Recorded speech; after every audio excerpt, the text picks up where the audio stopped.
Hi, welcome to the first video of Knitting Noodles, where I try to convince you to pick up the hobby of knitting. Before we begin, let me tell you a little bit about myself. My name is Adira, I am 24 years old, I am a new mom, and I began knitting about 10 years ago. I am mainly self-taught. My mother took a class when I was really young and taught me the very basics, but I taught myself from books and not really videos so much. It was mainly books. And honestly, I'm still learning. So my hope is to share this with you, and hopefully we can learn more together and share some mistakes and some stories along the way. So, why learn to knit? Knitting is a fun hobby that is both practical and an art form.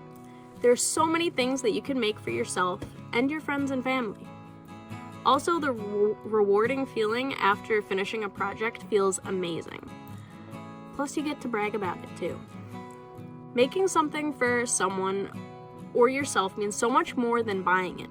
You know how much effort you put into making it. Others can also feel the amount of care you put into making the things you give them. Another reason why you should learn how to knit is it literally makes you smarter. For the parents who might be watching, knitting encourages hand-eye coordination.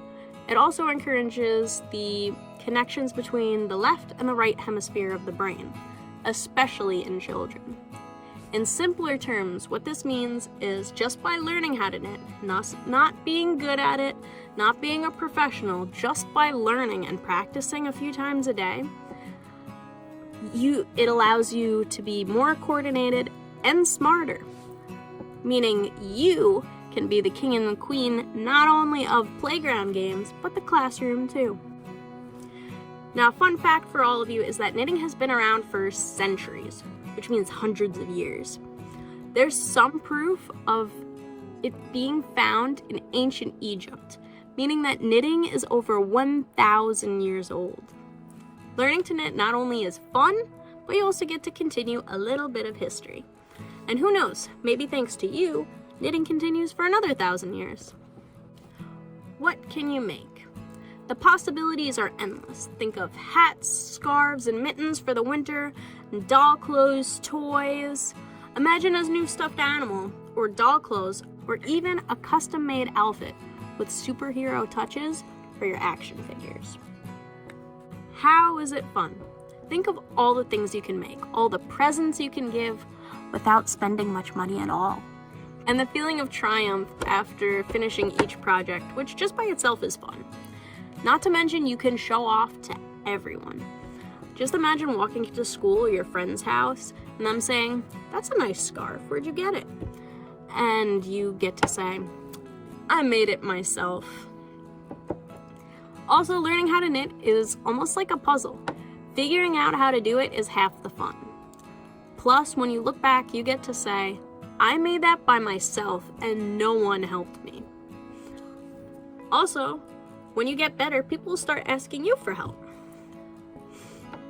And if you make enough cool stuff, you might convince your friends to join you and make your very own knitting club. A club for hanging around and making cool stuff. How fun is that? Knitting is an art and is as individual as each person who does it. Each person has their own style and way of doing things. What I hope to do is join you on part of your journey on making this art your own. And hopefully we can both learn from each other along the way. I look forward to having all of you in my knitting club, and know we're gonna have a lot of fun along the way.